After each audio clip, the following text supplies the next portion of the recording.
Hello friends, welcome to ನಂದಾ ಸವಿರುಚಿ. ಇವತ್ತು ನಾನು ಮಾಡ್ತಾ ಇರೋದು ಚುರುಮುರಿ ಚೋಡ ಅಥವಾ ನೀವು ಮಂಡಕ್ಕಿ ಒಗ್ಗರಣೆ ಅಂತಲೂ ಅನ್ಬೋದು. ಸಂಜೆ ಟೈಮಲ್ಲಿ ಟೀ ಜೊತೆ ತಿಂದರೆ ಸಖತ್ತಾಗಿರುತ್ತೆ. ಮತ್ತು ನೀವು ಎಲ್ಲಾದರೂ ಪ್ರವಾಸಕ್ಕೆ ಹೋಗಬೇಕಾದ್ರೆ ಈ ರೀತಿ ಮಾಡಿ ತೊಗೊಂಡು ಹೋದರೆ ತುಂಬ ಚೆನ್ನಾಗಿರುತ್ತೆ.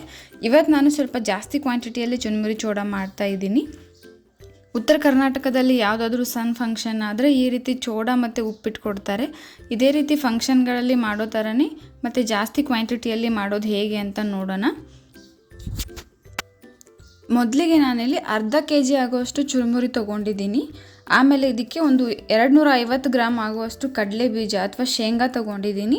ಆಮೇಲೆ ಒಂದು 250 ಗ್ರಾಮ್ ಆಗುವಷ್ಟು ಪುಟಾಣಿ ಬೇಳೆ ತೊಗೊಂಡಿದ್ದೀನಿ. ಆಮೇಲೆ 1.5 ಕಪ್ ಆಗುವಷ್ಟು ಕೆಂಪು ಅಚ್ಚ ಖಾರದ ಪುಡಿ ತೊಗೊಂಡಿದ್ದೀನಿ. ಆಮೇಲೆ 1 ಕಪ್ ಆಗುವಷ್ಟು ಬೆಳ್ಳುಳ್ಳಿ. ಆಮೇಲೆ 1.5 ಕಪ್ ಆಗುವಷ್ಟು ಕರಿಬೇವು ಎಲೆ ತೊಗೊಂಡಿದ್ದೀನಿ. ಆಮೇಲೆ 1 ಕಪ್ ಆಗುವಷ್ಟು ಕಡಲೆ ಹಿಟ್ಟು ಬೇಸನ್ ಹಿಟ್ಟು ತೊಗೊಂಡಿದ್ದೀನಿ. ಆಮೇಲೆ 2 ಕಪ್ ಆಗುವಷ್ಟು ಸಕ್ಕರೆ ತೊಗೊಂಡಿದ್ದೀನಿ. ಆಮೇಲೆ 2 ಟೇಬಲ್ ಸ್ಪೂನ್ ಶುಂಠಿ ಬೆಳ್ಳುಳ್ಳಿ ಪೇಸ್ಟ್ ತೊಗೊಂಡಿದ್ದೀನಿ. ಮತ್ತು 2 ಟೇಬಲ್ ಸ್ಪೂನ್ ಹಿಂಗು ಮತ್ತು 2 ಟೇಬಲ್ ಸ್ಪೂನ್ ಜೀರಿಗೆ ಮತ್ತು 2 ಟೇಬಲ್ ಸ್ಪೂನ್ ಸಾಸಿವೆ ಮತ್ತು ರುಚಿಗೆ ತಕ್ಕಷ್ಟು ಉಪ್ಪು ತೊಗೊಂಡಿದ್ದೀನಿ. ಬನ್ನಿ ಈಗ ಹೇಗೆ ಮಾಡೋದು ನೋಡೋಣ. ಮೊದಲಿಗೆ ನಾನು ತೊಗೊಂಡಿರೋ ಚುರುಮುರಿಗೆ 1 ಕಪ್ ಆಗೋವಷ್ಟು ಕಡಲೆ ಹಿಟ್ಟು ಮತ್ತು 2 ಕಪ್ ಆಗೋವಷ್ಟು ಸಕ್ಕರೆನ ಮಿಕ್ಸಿಗೆ ಹಾಕಿ ಪುಡಿ ಮಾಡ್ಕೊಂಡು ತೊಗೊಂಡಿರೋದು ಹಾಕ್ತಾಯಿದ್ದೀನಿ.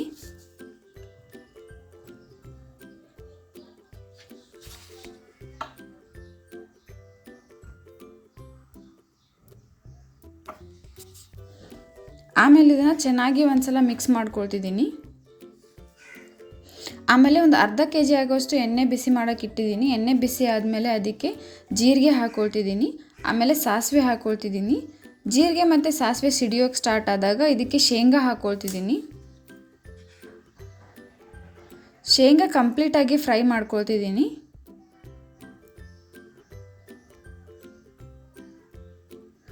ಆಮೇಲೆ ಇದಕ್ಕೆ ಬೆಳ್ಳುಳ್ಳಿನ ಕುಟ್ಟಿ ತಗೊಂಡಿದ್ದೀನಿ.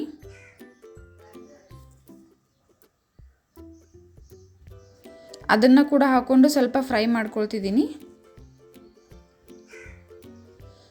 ಆಮೇಲೆ ಇದಕ್ಕೆ ಶುಂಠಿ ಬೆಳ್ಳುಳ್ಳಿ ಪೇಸ್ಟ್ ಹಾಕ್ಕೊಂಡು ಹಸಿ ವಾಸನೆ ಹೋಗೋವರೆಗೂ ಫ್ರೈ ಮಾಡ್ತಾ ಇದ್ದೀನಿ.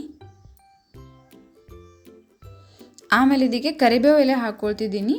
ಅದನ್ನು ಕೂಡ ಫ್ರೈ ಮಾಡ್ಕೊಳ್ತಾ ಇದ್ದೀನಿ.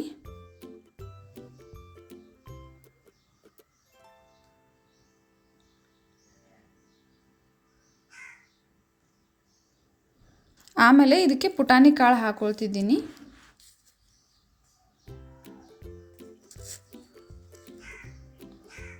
ಆಮೇಲೆ ಹಿಂಗೆ ಹಾಕ್ಕೊಳ್ತಿದ್ದೀನಿ. ಎಲ್ಲ ಒಂದ್ಸಲ ಮಿಕ್ಸ್ ಮಾಡ್ಕೊಂಡಾದ್ಮೇಲೆ ಇದಕ್ಕೆ ಕೆಂಪು ಅಚ್ಚ ಖಾರದ ಪುಡಿ ಹಾಕ್ಕೊಳ್ತಿದ್ದೀನಿ.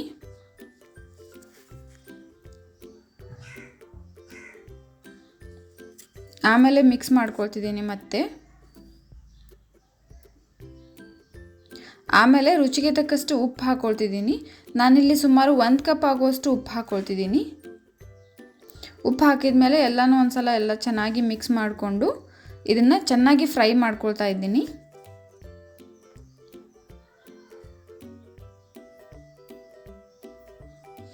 ಆಮೇಲೆ ಇದನ್ನು ಹಿಟ್ಟು ಮತ್ತು ಸಕ್ಕರೆ ಕಲಸಿರೋ ಚುರುಮುರಿಗೆ ಹಾಕ್ಕೊಳ್ತಾ ಇದ್ದೀನಿ.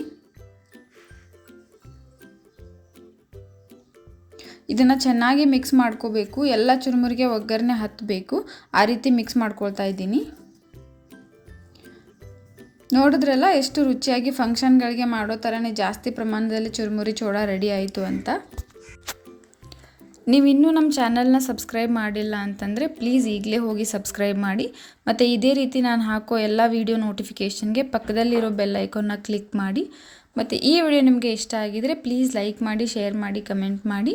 ಮತ್ತು ಇದೇ ರೀತಿ ಟೇಸ್ಟಿ ರೆಸಿಪೀಸ್ಗೆ ನಮ್ಮ ಚಾನಲ್ನ ಸಬ್ಸ್ಕ್ರೈಬ್ ಮಾಡೋದನ್ನು ಮರಿಬೇಡಿ. Thank you.